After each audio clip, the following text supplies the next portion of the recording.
Siap untuk selamat ya Pak? Siap untuk selamat gitu dulu. Kampus kita juga kayaknya belum tahan gempa deh. Hari itu bisa secara rata-rata terjadi lebih dari satu kali kejadian kebakaran. Menjadi salah satu ancaman yang sekarang kita mitigasi. Berita ini tuh beneran sampai kepada masyarakat. Terhadap ancaman zona megatrust ini masih simpang siur, itu betul ya? Iya. Assalamualaikum warahmatullahi wabarakatuh. Selamat datang kembali di Ranting Ranita Talks FTV. Pada ranting kali ini kita akan membahas mengenai seputar kebencanaan, dan tentu saja di sini saya tidak sendiri. Saya sudah bersama dengan Bapak Michael dari BPBD DKI Jakarta. Halo. Ini dengan Bapak Michael, Kepala Satuan Pelayanan Pengolahan Data dan Informasi Kebencanaan dari BPBD DKI Jakarta ya Pak. Boleh dijelaskan Pak kalau dari Pusat Pengolahan Data dan Informasi Kebencanaan itu job desk-nya ketika terjadi bencana itu seperti apa ya Pak kira-kira gambarannya? Ya, jadi saya sebagai Kasatpol Pengolahan Data dan Informasi Kebencanaan, itu salah satu job desk-nya adalah melakukan pengolahan data terkait dengan bencana. Jadi kalau teman-teman sering lihat berita, misalnya banjir di Jakarta, ada beberapa wilayah yang terdampak, itu menjadi salah satu job desk yang saya lakukan setiap hari. Jadi saya mendata wilayah-wilayah mana saja yang terdampak bencana setiap hari di Jakarta, baik itu banjir, kebakaran, pohon tumbang, dan juga bencana yang lain. Kemudian juga saya bertindak sebagai orang yang memetakan daerah-daerah rawan bencana. Jadi daerah rawan bencana banjir, bencana kebakaran, tanah longsor, dan lain-lain itu juga menjadi salah satu tugas saya. Dan salah satunya lagi adalah seperti yang ada di banner sebelahnya Mbak Siti, itu adalah Jakarta Siaga 112. Jadi itu menjadi salah satu layanan Pemprov DKI Jakarta dalam memberikan layanan kedaruratan untuk masyarakat Jakarta yang beroperasi selama 24 jam, dan ini bisa diakses gratis oleh masyarakat. Oh, baik Pak. Kalau tadi kan Bapak bilang pelayanan 24 jam. Ya. Nah, memang di setiap harinya di Jakarta itu ada aja ya Pak bencana? Betul, setiap hari ada aja. Saya sebelum masuk BPBD saya pikir bencana di Jakarta itu hanya banjir ya. Iya. Karena yang ramai di media sosial itu selalu banjir. Ternyata bahkan seperti musim saat ini, musim kemarau, itu bencana kebakaran yang ada di gedung dan juga permukiman itu bisa dibilang minimal sekali ada kejadian kebakaran di wilayah Jakarta. Dan ini menjadi salah satu bencana yang kami monitor dan kami ikuti terus perkembangannya, dan ternyata memang ancaman bencana di Jakarta itu cukup tinggi. Tadi ancaman bencana di Jakarta cukup tinggi, dan kita juga tahu ya bencana itu ada berbagai macam, ada bencana alam, ada non alam, dan sosial. Nah, kalau dari bencana alamnya sendiri, Jakarta itu kalau misalnya musim kemarau rentan terhadap ancaman bencana kebakaran. Sedangkan ketika musim penghujan rentan terhadap ancaman bencana banjir. Nah, kalau misalnya dari sisi statusnya gitu Pak, bencana yang paling parah gitu ketika musim penghujan terjadi pada saat apa aja itu Pak? Jadi memang kalau dulu kita ketika kita kecil mungkin ya, kita sering dengar kalau masuk bulan Oh iya, September, Oktober, November, Desember, itu biasanya sudah mulai masuk ke dalam musim penghujan. Sedangkan dalam masa-masa sekarang, dalam tahun setelah benar-benar selesai, itu biasanya kita masuk di musim kemarau. Nah, memang dalam musim penghujan itu lebih sering terjadi bencana banjir. Kemudian diikuti lagi dengan ancaman bencana lain seperti cuaca ekstrim. Nah, cuaca ekstrim ini bisa menyebabkan pohon tumbang, kemudian bisa menyebabkan tanah longsor, dan juga bisa menyebabkan angin puting beliung. Meskipun memang secara historis di 5 tahun terakhir, memang mayoritas bencana di musim penghujan itu lebih sering kepada bencana banjir. Sedangkan bencana yang lain, tanah longsor, angin puting beliung, pohon tumbang memang tidak sesignifikan itu. Kemudian di musim kemarau seperti sekarang, itu dampak daripada bencana yang terjadi itu adalah bencana kekeringan dan juga ancaman terhadap bencana kebakaran. Ini yang menjadi hal yang kita waspadai, karena memang untuk kebakaran sendiri itu menurut data 5 tahun terakhir itu kebakaran terjadi lebih dari 3.000 kejadian kebakaran di seluruh wilayah Jakarta. Jadi bisa dibayangkan dalam satu hari itu bisa secara rata-rata terjadi lebih dari 1 kali kejadian kebakaran. Dan bahkan ini bisa juga menjadi lebih tinggi apabila memang kesadaran masyarakat tidak sebanding dengan upaya mitigasi yang dilakukan, sehingga ini yang menjadi kewaspadaan kita bersama untuk kita mitigasi dan juga kita antisipasi. Nah, kalau untuk ancaman bencana kekeringan, memang dalam kondisi saat ini di 2023, kita sekarang di bulan Juli ya kita shootnya. Nah, memang menurut perakiraan BMKG, saat ini wilayah Indonesia secara umum mengalami fenomena El Nino, di mana kondisi menjadi lebih kering daripada biasanya. Sedangkan kalau tahun lalu itu kita mengalami fenomena La Nina, di mana kondisi menjadi lebih basah dari sebelumnya yang menyebabkan intensitas hujan lebih sering. Sedangkan sekarang karena lebih kering sehingga intensitas hujan itu sangat rendah dan tutupan awan juga rendah, sehingga memang kondisi di Indonesia atau di Jakarta secara khusus itu berpotensi terhadap ancaman bencana kekeringan dan kebakaran. Seperti itu. Itu kalau dari sisi bencana meteorologinya ya Pak. Nah juga waktu itu saya kan pernah ke literasi sini ya Pak, dan di sini tuh juga sempat dijelasin kalau misalnya bencana banjir itu sebenarnya memang udah ada dari zaman Batavia atau Tarumanegara. Nah itu gimana tuh Pak? Jadi memang ternyata Jakarta secara alami menjadi wilayah yang dilewati oleh aliran air. Jadi dari zaman Batavia, memang dulu ceritanya ya, saya bukan ahli sejarah, tapi berdasarkan literasi yang saya baca, Jakarta itu merupakan daerah yang dialiri oleh aliran air. Ketika dulu masa penjajahan Belanda datang ke Jakarta, Belanda tahu bahwa daerah Jakarta ini memang banyak dialiri oleh aliran air. Makanya kalau kita sekarang kenal nama daerah yang di depan nama daerahnya adalah misalnya Cipayung dan Cici yang lain, menurut pemahaman bahasa Sunda, Ci itu adalah air. Sehingga memang secara alamiah dan secara penamaan kondisi di daerah Jakarta itu memang banyak daerah air. Kemudian juga ada daerah-daerah yang dinamai dengan nama rawa buaya, rawa buntu, rawa bunga, dan rawa-rawa yang lain. Sehingga memang menurut sejarah itu dan kemudian ketika dulu Belanda datang ke Jakarta, kondisi Jakarta memang sudah rawan terhadap banjir. Jadi banjir itu bukan permasalahan yang baru datang 10-20 tahun terakhir, tetapi dari dulu Belanda datang, memang banjir menjadi permasalahan yang diantisipasi bersama. Nah, oleh sebab itu, kalau teman-teman tahu bahwa ada BKT, pernah dengar ya, banjir kanal timur, kemudian ada BKB, banjir kanal barat, itu menjadi salah satu infrastruktur pengendalian banjir yang dibuat sejak zaman Belanda.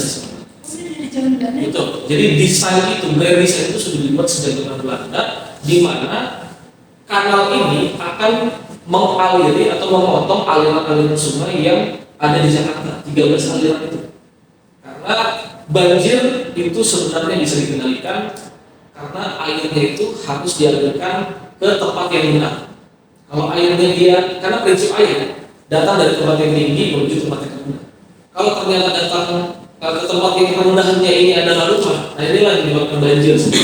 Tetapi apabila dia mengalir ke tempat terendahnya menuju saluran, menuju kali, menuju sungai, maka mudah-mudahan banjir itu bisa direduksi. Sehingga infrastruktur ini menjadi salah satu backbone utama dalam pengendalian banjir di Jakarta.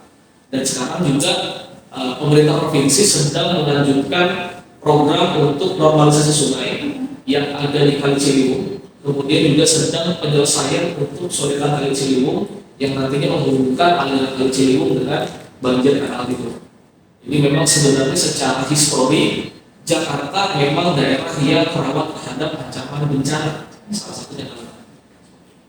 Dan upaya mitigasinya juga sudah dilakukan ya, kayak tadi BKT itu ternyata dari zaman Belanda sudah ada pembentukannya. Nah tadi itu secara infrastruktur sebenarnya kita sudah didukung oleh fasilitas pemerintah, tapi balik lagi ke dalam sisi masyarakatnya lagi ya Pak, bagaimana mengelola itu dan Juga saya pernah baca kalau saluran air di Jakarta itu emang udah ada dari zaman Belanda. Dan itu tuh yang bikin banjir ternyata sampah-sampah masyarakatnya, bukan karena saluran air itu yang sudah lama. Jadi kalau dalam upaya yang dilakukan dari BPBD setempat gitu untuk penyadaran ke masyarakat itu seperti apa? Iya, jadi memang salah satu faktor resiko yang mendukung adanya banjir itu memang adanya sampah di aliran-aliran kali ataupun aliran sungai. Nah, ini yang memang menjadi tantangan bersama tidak hanya oleh pemerintah tapi juga oleh seluruh unsur termasuk teman-teman yang ada di universitas, bagaimana kita bersama memberikan pemahaman, edukasi dan juga pengertian kepada masyarakat dan kepada seluruh pihak tentang pentingnya menjaga lingkungan, salah satunya dengan tidak membuang sampah sembarangan. Nah, ini menjadi salah satu kunci penting karena ternyata kalau kita kilas balik di kejadian-kejadian banjir Jakarta sebelumnya, itu banjir ketika terjadi, setelah banjir apa yang dibawa? Sampah dan juga debris-debris lain yang ada dari selatan Jakarta. Nah, ini ternyata yang memang masih menjadi momok kita bersama, bagaimana kita punya kesadaran bersama sehingga BPBD hadir untuk memberikan pemahaman edukasi kepada masyarakat. Kita memanfaatkan tentunya kanal-kanal media massa yang ada sekarang, kemudian juga kita punya sosial media seperti kita punya Instagram, Twitter, Facebook, kita juga sekarang punya TikTok, dan juga kita juga punya website di bbbd.jakarta.go.id. Jadi kita memanfaatkan wadah-wadah ini, kanal-kanal ini untuk memberikan edukasi, pemahaman kepada masyarakat tentang pentingnya menjaga lingkungan. Jadi urusan kebencanaan tidak hanya menjadi urusan pemerintah. Itu yang harus menjadi penekanan semua pihak, karena penanggulangan bencana itu akan baik apabila dilakukan oleh seluruh pihak. Kalau di kami betul kolaborasi. Di semua pihak ini kami kenal dengan istilahnya unsur pentahelix. Nah, pentahelix ini ada 5 unsur ya karena penta. Pertama adalah pemerintah, kemudian ada unsur dunia usaha, ada unsur akademisi, ada unsur lembaga kemasyarakatan, dan juga ada unsur media massa. Jadi 5 unsur ini menjadi satu kesatuan yang sangat penting dalam rangka penanggulangan bencana di Jakarta. Oke, Pak. Sebenarnya tadi menarik banget ya. Secara letak geografisnya juga Jakarta itu ada di dekat aliran-aliran air ya. Dulu saya juga pernah sempat kemakan hoax gitu ya Pak. Sekarang baru mendapatkan pencerahan bahwa sebenarnya Ci itu karena dilewati oleh aliran sungai. Oke Pak, untuk itu mungkin dari segi bencana meteorologi atau ekologis tadi yang disebutkan oleh intervensi dari manusia itu sendiri.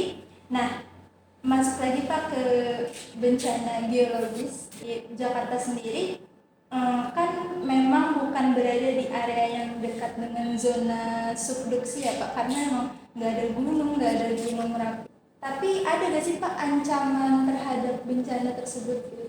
Ya, jadi ancaman bencana geologis ya. Kalau melihat kepada histori kejadian bencana geologis, mungkin bencana geologis itu ada gempa bumi, ada tsunami seperti itu ya. Kemudian juga ada tanah longsor ataupun likuifaksi. Ternyata secara sejarah dari zaman Belanda itu pernah terjadi 4 kali gempa yang berdampak ke Jakarta. Meskipun epicenter gempa ini tidak berada di wilayah Jakarta, pusatnya tidak berada di Jakarta, tetapi dampak dari gempa ini sampai ke wilayah Jakarta. Sebenarnya secara magnitudo menurut sejarah itu tidak terlalu besar, tetapi ini yang berdampak ke Jakarta. Karena ternyata kondisi karakteristik tanah Jakarta ini adalah tanah yang lunak. Relatif nggak stabil. Bukan tidak stabil, tapi tanah lunak yang dihasilkan oleh perubahan kondisi bumi pada saat dulu ketika zaman ribuan tahun yang lalu itu akibat daripada gunung api, sehingga menyebabkan tanah Jakarta itu lunak. Lunak itu dalam konteks tanahnya itu memang cenderung tidak terlalu padat, sehingga kalau kita kemarin ada pengalaman gempa Cianjur misalnya, kemudian kita ada pengalaman gempa-gempa lain yang epicenter gempanya itu tidak ada di Jakarta tetapi terasa di Jakarta. Itu salah satu faktornya adalah karena tanah yang lunak di Jakarta. Sehingga memang ancaman bencana geologis seperti gempa bumi ini menjadi salah satu ancaman yang sekarang kita mitigasi, kita antisipasi, dan kita berusaha untuk memberikan pemahaman kepada seluruh masyarakat terhadap ancaman-ancaman ini.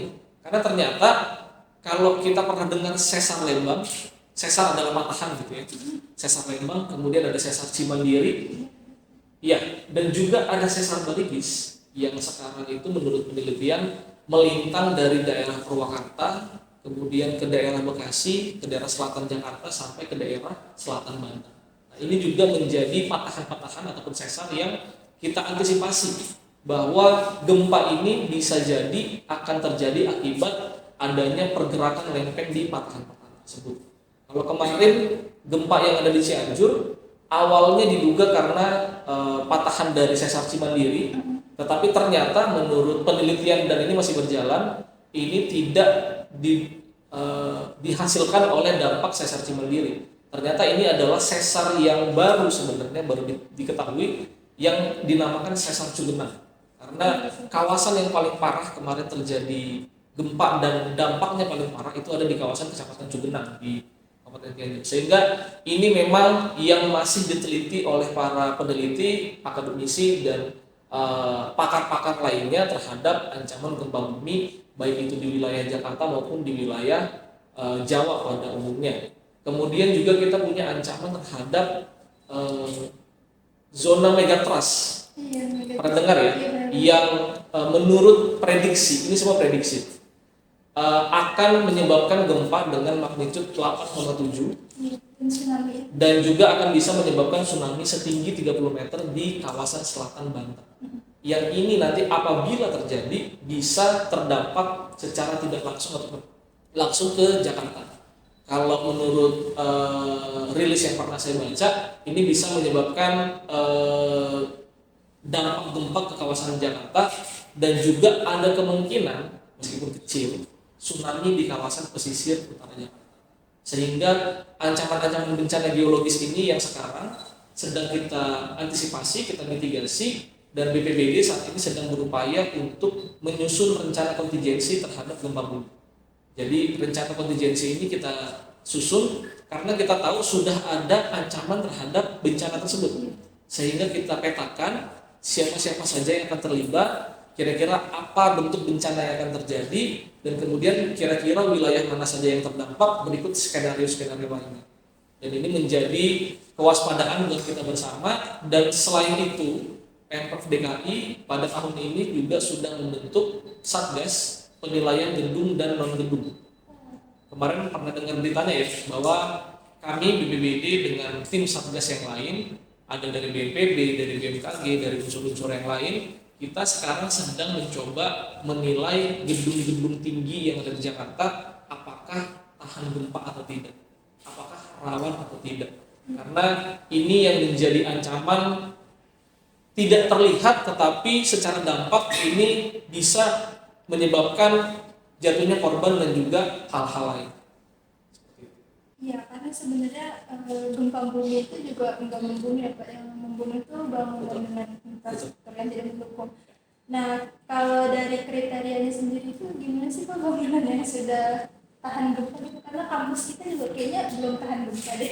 Ya, kalau bangunan tahan gempa memang sebenarnya secara peraturan di Kementerian PUPR itu sudah ada standarnya. Iya. Jadi sudah ada standar nasional Indonesia untuk bangunan-bangunan yang tahan gempa.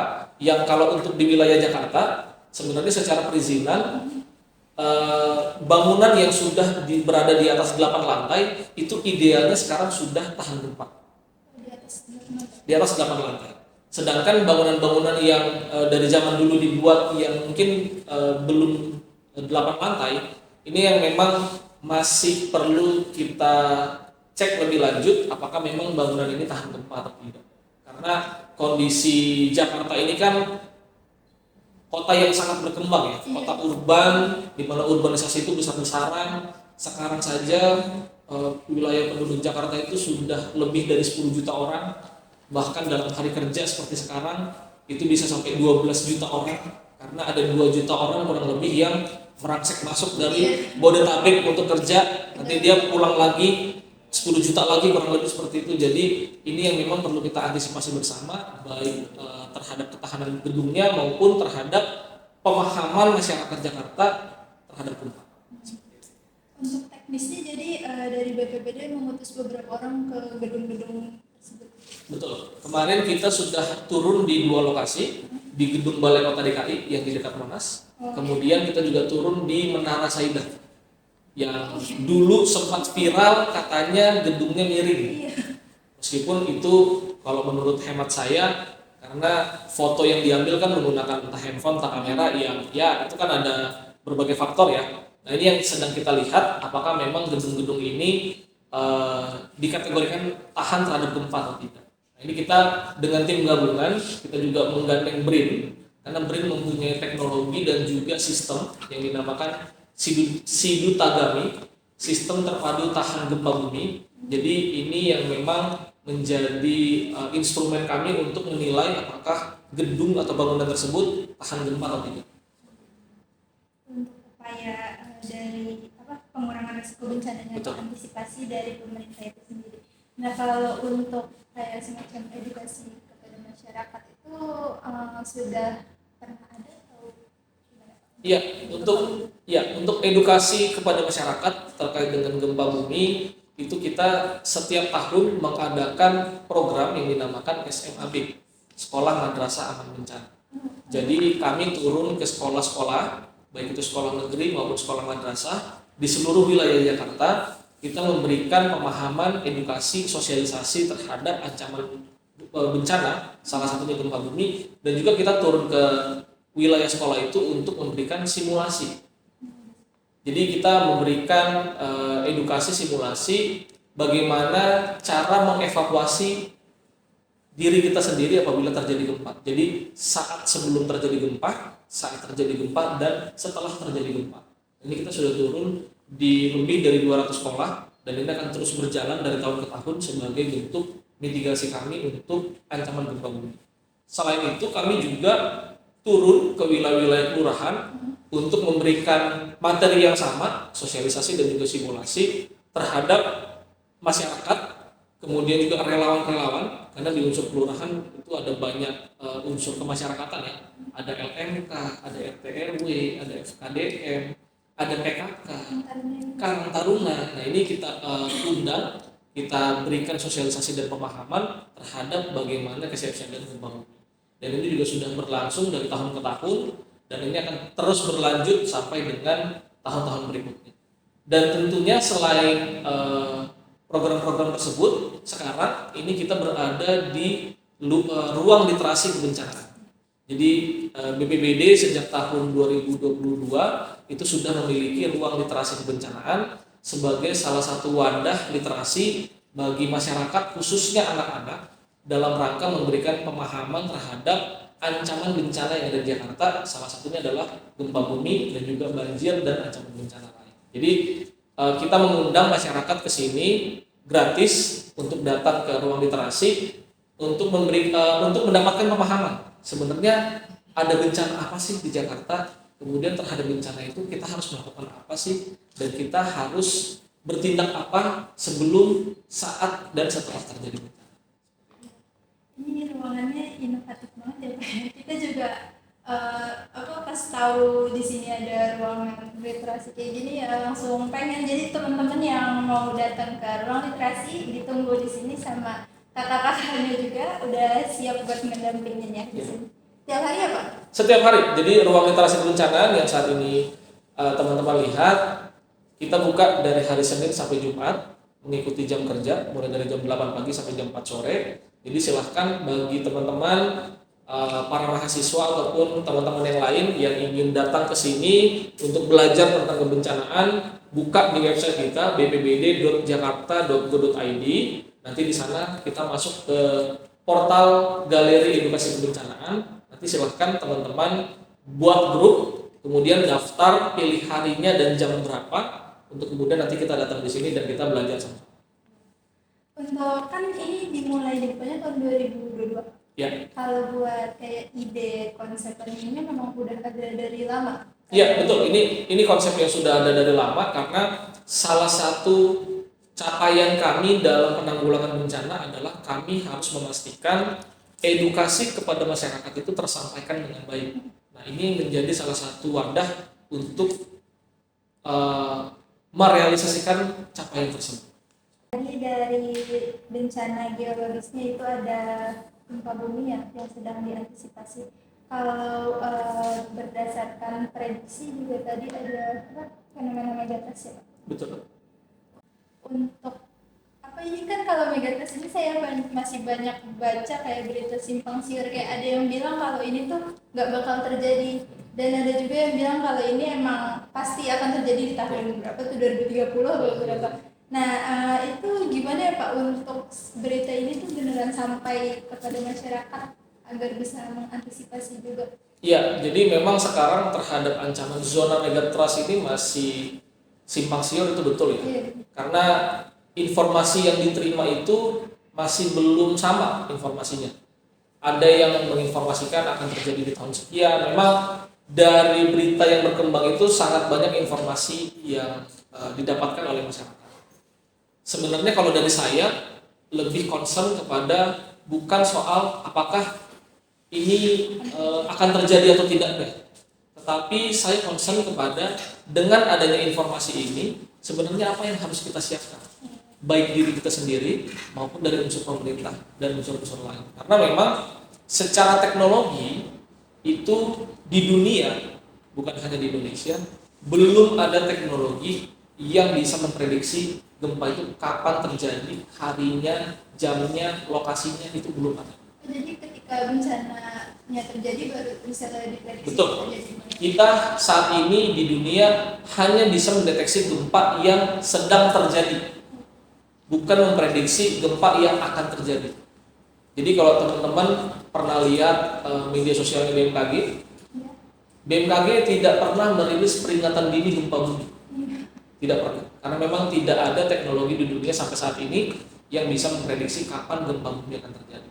Tetapi melalui penelitian, melalui hasil kajian, gempa bumi itu bisa diprediksi di wilayah-wilayah mana saja yang akan terdampak. Seperti tadi zona megatrust tadi, karena ada subduksi dan lain-lain, sehingga ini yang menjadi kewaspadaan, kesiapsiagaan kita bersama bahwa ancaman gempa bumi ini nyata karena Indonesia secara umumnya ada di kawasan Ring of Fire.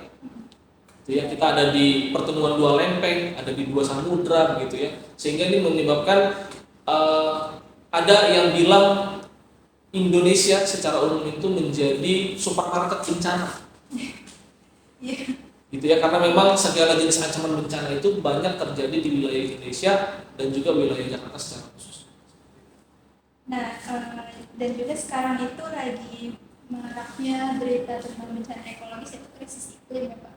Dan Jakarta juga sebagai pusat dari Indonesia lah ya, kota metropolitannya juga menyumbang banyak dampak terhadap krisis iklim tersebut.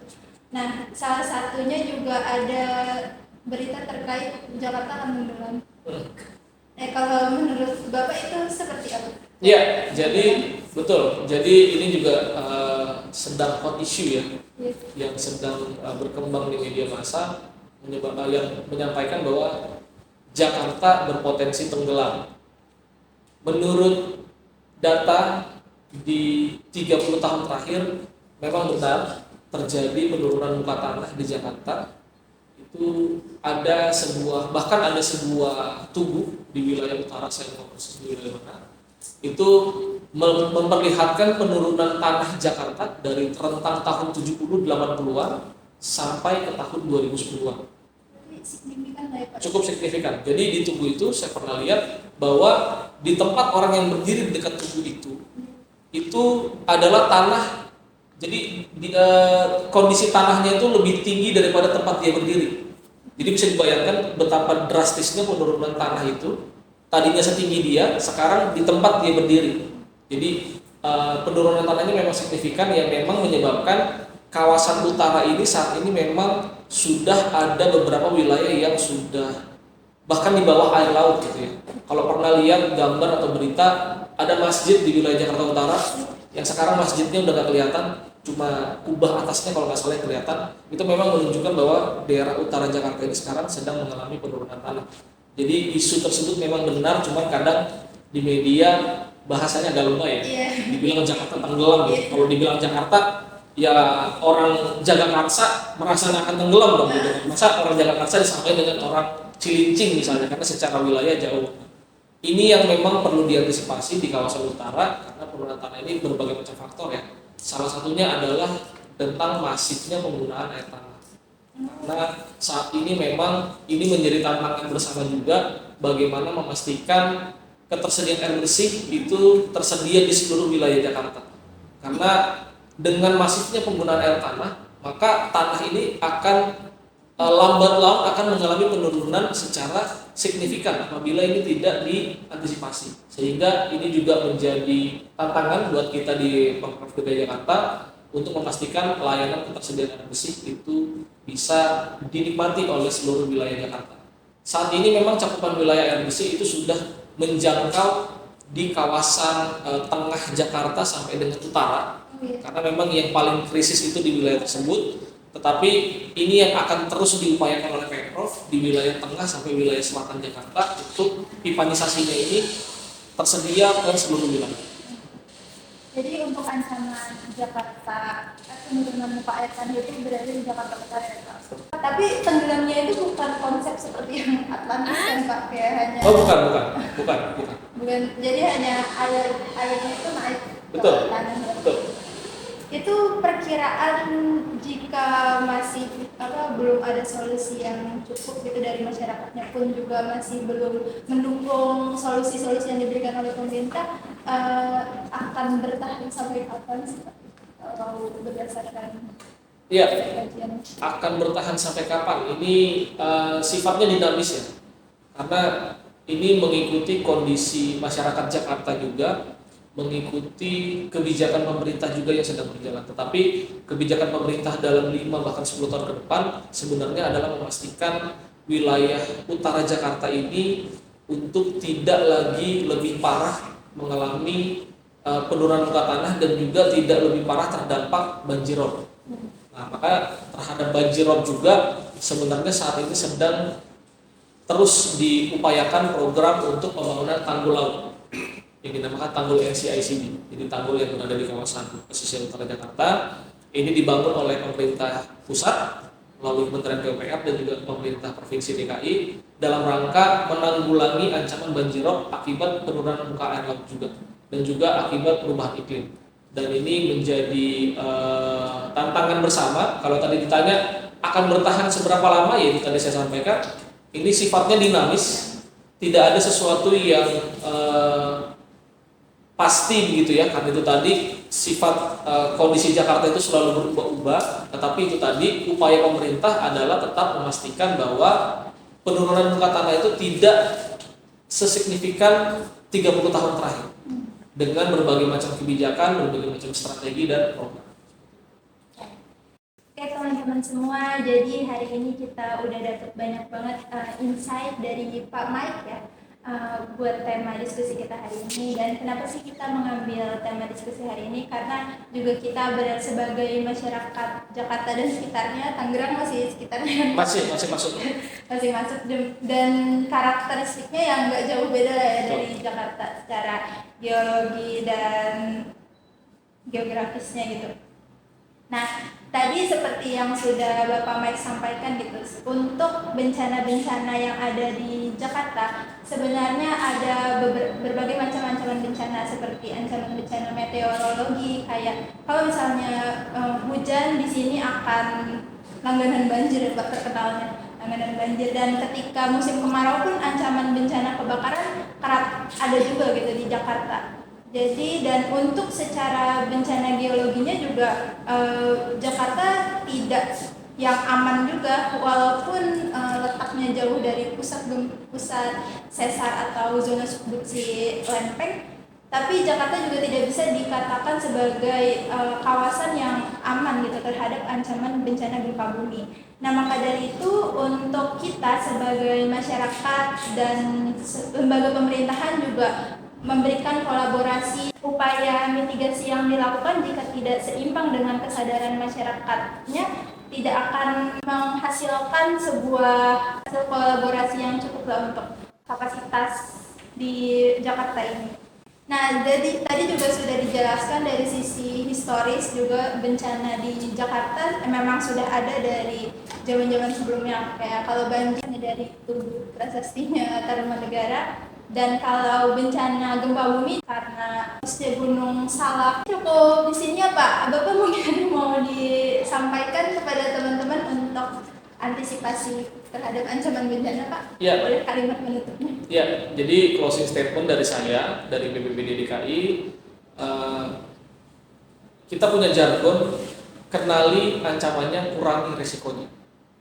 Jadi, iya, kenali ancamannya, kurangi resikonya. Karena saat ini belum semua masyarakat itu mengenali terhadap ancaman bencananya. Kayak tadi, saya yakin belum semua masyarakat paham bahwa ada ancaman gempa bumi misalnya. Bahkan ada ancaman tsunami misalnya. Nah, kita seperti kata pepatah dulu, tidak kenal maka tidak sayang. Nah, ketika kita kenal terhadap ancaman bencananya, maka mudah-mudahan kita bisa mengurangi resiko terhadap ancaman tersebut. Sehingga melalui podcast kali ini menjadi salah satu wadah kita bersama untuk berliterasi, memberikan pemahaman dan edukasi terhadap ancaman-ancaman bencana apa saja yang ada di Jakarta dan bagaimana cara kita menanggulangi setiap ancaman tersebut. Sehingga mari kita bersama-sama mengetahui ancamannya untuk mengurangi risiko. Itu yang mungkin perlu saya sampaikan. Siap untuk selamat ya Pak? Siap untuk selamat, itu dulu. Oke. Ya, terima kasih teman-teman yang sudah menyaksikan ranting 3 kali ini yang kita bicara tentang seputar kebencanaan. Sampai jumpa di ranting-ranting selanjutnya yang insya Allah akan banyak lagi terkait obrolan-obrolan mengenai isu kemanusiaan dan lingkungan yang akan kita bahas. Sekian dari saya dan Bapak Michael, makasih banyak ya Pak. Terima kasih. Sampai jumpa di ranting selanjutnya. Wassalamualaikum warahmatullahi wabarakatuh. Waalaikumsalam.